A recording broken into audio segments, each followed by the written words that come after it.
Добро пожаловать в царство сна, мир волшебства и народной мудрости, где старинные истории оживают из глубины веков, становясь мостиком между днем и ночью, между суетой и покоем. Закрывайте глаза, отпускайте день, и пусть эта сказка унесет вас в мир сладких грез.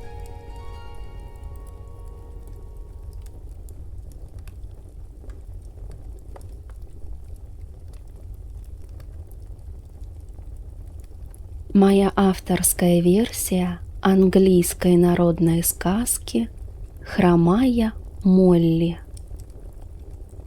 Давным-давно на окраине одной тихой деревушки стояла ферма под названием «Зеленые холмы». Жизнь здесь текла размеренно, подчиняясь лишь смене времен года и движению солнца по небосводу. На этой ферме трудились две молодые работницы – Молли и Нелли. Молли была рассудительной и крепкой девушкой. Ее руки всегда пахли свежим молоком и сушеным тимьяном, а в глазах светилась искра живого любопытства. Нелли же была мечтательной и легкой на подъем. Она любила вплетать в свои волосы полевые цветы и часто напевала старинные баллады, пока взбивала подушки или полола огород. Однажды, когда долгий летний день уже начал клониться к закату, окрашивая облака в нежные оттенки абрикоса и шиповника, девушки возвращались из дальнего пастбища. Вечерний воздух был напоен ароматами нагретой за день земли, сладостью клевера и едва уловимой свежестью близкой реки. Усталость после работы была приятной, окутывая плечи мягкой тяжестью. Проходя мимо старого хлебного амбара, чьи бревенчатые стены за долгие годы впитали в себя запах пыльного зерна и солнечного тепла, девушки вдруг замерли. Из-за закрытых дверей доносился странный шорох, не то тихий смех, не то суета множества крошечных существ. Это не было похоже на возню мышей или хлопанье крыльев залетевших птиц. Звук был хрупким, словно сотни жемчужных бусин рассыпались по дубовому полу. Молли знаком велела подруге замолчать. Она на цыпочках подошла к массивной двери и прильнула глазом к широкой замочной скважине, края которой были отполированы временем до матового блеска. То, что она увидела, заставило ее сердце забиться чаще. Внутренность амбара, обычно погруженная в полумрак, была залита странным светом. Это сияние не имело видимого источника. Оно напоминало мерцание тысячи светлячков или отблеск серебряного сияния на свежем снегу. В этом магическом ореоле кружились и суетились десятки крошечных человечков. Их кожа отливала перламутром, а за спинами трепетали тончайшие, почти прозрачные крылышки, похожие на крылья стрекоз, но украшенные узорами, напоминающие морозные рисунки на стекле. Эльфы, а это были именно они, деловито возились в закромах. Они наполняли крошечные кожаные сумочки, висевшие у них через плечо, отборными зернами пшеницы и ржи. Зрелище было столь удивительным и трогательным, что Молли невольно улыбнулась. Эти сумки были так малы, что в каждую помещалось не более 2 или 3 золотистых зернышек. Маленькие воришки действовали слаженно, обмениваясь короткими фразами, которые звучали как перезвон тончайших хрустальных колокольчиков. Молли знала предания об этих лесных и полевых жителях.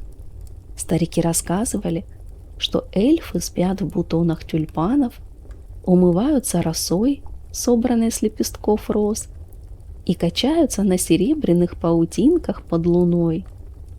Они были хранителями природного равновесия.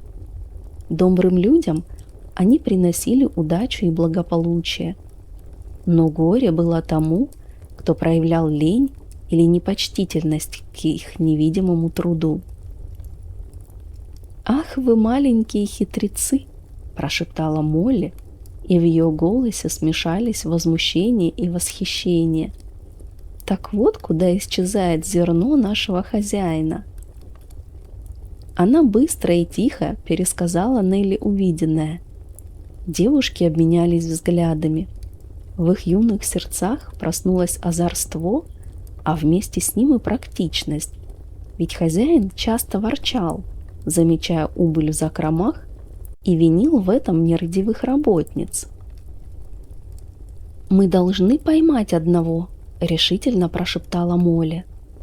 «Говорят, если держать эльфа за его волшебные крылышки, он теряет свою власть и вынужден исполнить волю человека».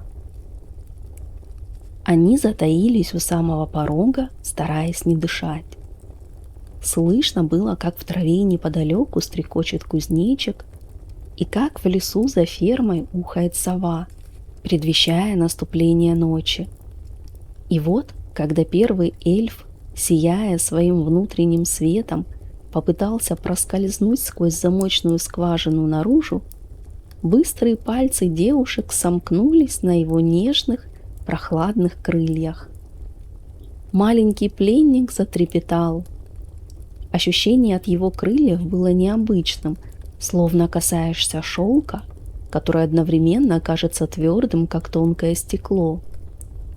Лишенный своей магической силы, он перестал светиться и превратился в крошечное дрожащее существо с испуганными глазами цвета спелой ежевики. Остальные эльфы в амбаре, почуяв неладное, затихли, боясь выдать себя. «Отпусти меня, добрая девушка!» – пропищал эльф. Его голос был таким тонким и вибрирующим, что казался звуком натянутой струны, по которой пробежал легкий ветерок. «Мои крылья очень хрупкие, не губи меня!» «Маленький воришка хочет на свободу?» — ответила Молли, стараясь говорить строго, хотя в глубине души ей было жаль это хрупкое создание. «Почему вы забираете рожь и пшеницу? Из-за ваших проделок нас бранят, будто мы тратим зерно впустую». «Отпусти!» — снова пропищал малютка, и в его голосе послышалось отчаяние. Молли огляделась. Глубокие тени уже легли на землю, и вокруг не было никого, кто мог бы помешать их беседе. Она поняла, что пришло время для договора. «Мы отпустим тебя», — вступила в разговор Нелли. Ее голос звучал мягче, чем у подруги. «Но какая нам выгода от этой встречи? Не каждый день человеку удается поймать лесного духа. Мы хотим выкуп за твою свободу». Эльф замер. Его маленькая грудь часто вздымалась. Он понял, что люди не намерены причинять ему зла, а лишь хотят восстановить справедливость. «Слушайте меня внимательно», — заговорил он чуть увереннее. «Если вы отпустите меня сейчас, вы об этом не пожалеете. Но вот мое условие. Каждый вечер, когда солнце спрячется за горизонт, ставьте у своего порога 2 глиняные чаши, доверху наполненные чистой студеной водой из колодца. Мы будем приходить, пить ее или уносить в наш лесной дом, чтобы поливать наши сады, когда летний зной иссушает землю. Взамен на рассвете вы будете забирать то, что найдете в этих чашах». Он сделал паузу, и глаза его сверкнули в темноте. «Но помните, Мы щедры к тем, кто верен слову, но суровы к ленивым и забывчивым. Если вы будете приносить воду регулярно, мы больше не тронем ни одного зернышка в вашем амбаре. Нам будет достаточно вашего гостеприимства». Девушки переглянулись. Сделка казалась им более чем честной. «Хорошо, лети к своим братьям», — сказали они в один голос и разжали пальцы. Эльф мгновенно вспыхнул серебряным светом, взмахнул крыльями и, описав в воздухе изящную дугу, скрылся в ночной прохладе. В ту же секунду из замочной скважины выплеснулся целый рой светящихся существ. Они пронеслись мимо девушек, обдав их лица едва ощутимым ветерком, пахнущим диким медом, и растворились в густых сумерках, словно искры затухающего костра. С того вечера жизнь на ферме наполнилась тихим ожиданием чуда. Девушки неукоснительно соблюдали уговор. Когда тени удлинялись, Молли шла к колодцу. Она слушала, как скрипит ворот, как ведро с глухим всплеском встречается с водой глубоко внизу. Она наполняла 2 простые чаши, и они с Нелли ставили их на каменный порог дома. Первое утро принесло им невероятный сюрприз. Как только розовые лучи зари коснулись крыши, девушки выбежали на крыльцо. Вода в чашах исчезла до последней капли, а на дне каждой, тускло мерцая в утреннем свете, лежала новенькая серебряная монета. С тех пор их кошельки перестали пустовать, а работа спорилась как никогда. Дни складывались в недели, а недели в месяцы. Лето было в самом разгаре. Днем воздух дрожал от жары, пахло разогретой смолой сосен и сухими травами. Вечерами небо становилось глубоким и бархатным, и тысячи звезд смотрели вниз на мирно спящую ферму. Но однажды привычный ритм был нарушен. В соседней деревне затеяли большой праздник в честь сбора первого сена. Молли и Нелли, надев свои лучшие наряды и вплетя в волосы атласные ленты, отправились веселиться. Весь день они провели в круговороте танцев, смеха и музыки. Скрипки пели задорно, каблучки стучали по утоптанной земле, а угощения оказались самыми вкусными на свете. Они вернулись домой, когда луна уже стояла высоко в зените. Усталость была такой всепоглощающей, что ноги едва слушались. В голове все еще кружились мотивы веселых песен. Девушки, едва переступив порог своей комнаты, упали на кровати, забыв о самом главном — о чашах с водой. Молли мгновенно погрузилась в тяжелый беспробудный сон. Ей снились танцы и яркие огни праздника. Нелли же, несмотря на утомление, никак не могла заснуть.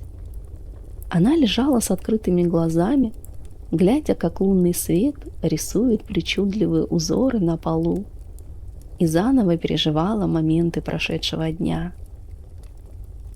Вдруг тишину дома прорезал странный звук. Это не было похоже на обычные ночные шумы. Возле двери их комнаты послышалось тихое раздраженное жужжание. Сначала Нелли подумала, что это ночная бабочка бьется о стекло, но звук становился громче и превращался в многоголосый шепот. Девушка приподнялась, затаив дыхание.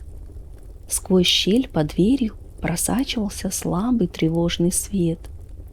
Она услышала тоненькие, как скрип снега, голоса эльфов. Они не пели, как прежде, они жаловались. «Пусто! Чаши пусты!» — доносилось до нее. Наши незабудки в лесу гибнут от жажды. Кукушкины слезки поникли, а люди забыли о нас ради своих танцев. Лень и забвение – плохие спутники для тех, кто ищет нашей дружбы. Сердце Нелли сжалось от чувства вины. Она поняла, какую ошибку они совершили. Резко вскочив с постели, она бросилась к подруге и принялась трясти ее за плечо. «Молли, вставай, умоляю тебя, мы забыли про воду», — шептала она, стараясь не кричать. «Они здесь, за дверью, они плачут о своих цветах. Молли, проснись!» Молли лишь недовольно проворчала что-то во сне и плотнее закуталась в одеяло. «Оставь меня, Нелли», — пробормотала она, не открывая глаз. «Мои ноги гудят от танцев, я не сделаю ни шагу. Пусть хоть все эти эльфы Англии соберутся под дверью, я хочу спать». Нелли поняла, что будить подругу бесполезно.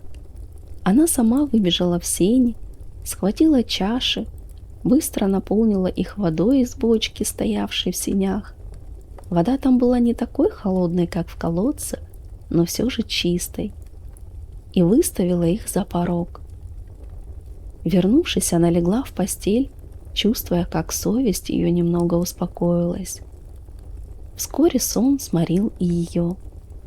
Но эльфы не ушли. За дверью снова послышались голоса, но теперь их тон изменился. В нем больше не было жалости, только холодная справедливая решимость. Они совещались. Одна пришла, но поздно, и сердце ее было полно тревоги, произнес один голос, более глубокий и звучный, чем остальные. Но вторая проявила гордыню и неблагодарность. Она сказала, что не шевельнется ради нас. «Давайте ущипнем ее за щеки так, чтобы они горели до утра», — предложил один из маленьких духов. «Нет, давайте испортим ее новую лиловую шляпку, в которой она так красовалась сегодня», — пискнул другой. «Пошлем ей зубную боль, чтобы она не могла смеяться», — добавил третий. «Может быть, сделаем ее нос красным, как спелая малина?» — предложил самый озорной эльф. Но главный голос прервал их. «Нет, это все мелкие обиды. Она должна понять цену движению и труду, которые она так ценила в танцах, но в которых отказала нам. Пусть Молли станет хромой. 7 долгих лет она будет чувствовать тяжесть в ноге, пока ее сердце полностью не очистится от лени».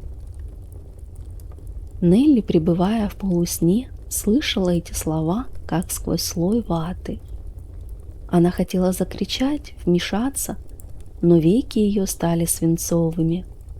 «Однако, — продолжал голос, — мы дадим ей путь к спасению. Если она найдет траву, чье имя я сейчас назову, и приложит ее к ступне, она исцелится. Запомните это слово». И эльф произнес длинное странное название. Оно состояло из 7 слогов и звучало, как песня ветра в кронах вековых дубов, переплетенная шумом водопада. Нелли повторила его про себя 1 раз, 2, 3. «Я запомню, я обязательно спасу Молли», — думала она, проваливаясь в глубокий сон. Но когда первые лучи солнца коснулись ее лица, магическое слово растаяло, как утренний туман. Она помнила, что оно было длинным и мелодичным, но не могла восстановить ни единого звука. Утро было печальным. Молли проснулась и не смогла встать на ногу. Резкая, тянущая тяжесть сковала ее стопу. Девушка плакала, кусая губы, а Нелли, обнимая подругу, винила себя за то, что не смогла удержать в памяти волшебное слово. Жизнь на ферме изменилась. Молли теперь ходила медленно, опираясь на палку. Каждое движение давалось ей с трудом, но, как ни странно, это испытание не ожесточило ее. Напротив, она стала необычайно заботливой. Каждую ночь, несмотря на боль, она сама, хромая, относила воду к порогу. Более того, она стала добавлять к воде маленькие подношения, то кусочек медовых сот, истекающих янтарным соком, то ложечку домашнего варенья из лесной малины, то горсть самого чистого сахара. Она больше не злилась на эльфов. Она поняла, что гармония требует усилий с обеих сторон. Эльфы продолжали оставлять монеты, но хромота не проходила. Так прошел год. Снова наступил июль. Время самого яркого цветения и самого тяжелого зноя. Однажды хозяин фермы попросил Молли отнести корзину яиц в соседний городок. Дорога была не близкой, а для хромой девушки вдвойне долгой. Молли отправилась в путь рано утром. Весь день она провела в городе, и когда пришло время возвращаться, солнце уже начало тонуть в багряных тучах на западе. Воздух стал прохладным, над лугами поползли белесые пряди тумана, похожие на клочья чесаной шерсти. Она шла через огромный цветущий луг. Вокруг нее колыхалось море трав, высокие стебли иван-чая с розовыми султанами, нежные колокольчики, белые ромашки, смотревшие в небо своими желтыми глазами. В сумерках цветы казались какими-то иными, более живыми. Вдруг Молли заметила движение. Из чашечек маков и маргариток, из самых недр цветов начали вылетать крошечные существа. Их были сотни. Луна, показавшаяся из-за леса, освещала их серебром. Это был бал эльфов. Молли остановилась, прислонилась к старому дубу. Она смотрела на свою больную ногу и чувствовала тихую грусть, но не обиду. «Молли!» — услышала она тихий звонкий голос над самым ухом. Она вздрогнула. Вокруг нее кружились маленькие духи. Они не прятались, они смотрели на нее с нежностью и благодарностью.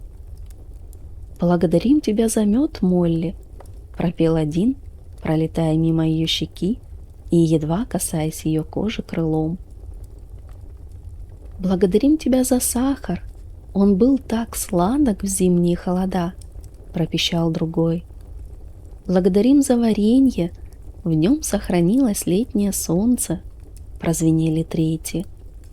«Постой здесь, Молли, не уходи!» — закричал целый хор голосов. «Наш старший брат, Крольф, помнит твою доброту». Из чащи леса, куда не проникал лунный свет, вылетели 4 огромные ночные бабочки, бражники с тяжелыми бархатистыми крыльями. Они несли в своих лапках удивительный цветок, которого Молли никогда не видела. Его лепестки были темно-лиловыми, почти черными по краям, а в самой глубине чашечки пульсировало мягкое фиолетовое сияние. В центре лепестка восседал эльф необычной красоты. Он был чуть крупнее остальных. Его золотистые волосы венчала маленькая коронка, похожая на застывшую каплю росы. А за спиной трепетали не 2, а 4 пары крыльев. Это был Крольф. Бабочки плавно опустились перед девушкой.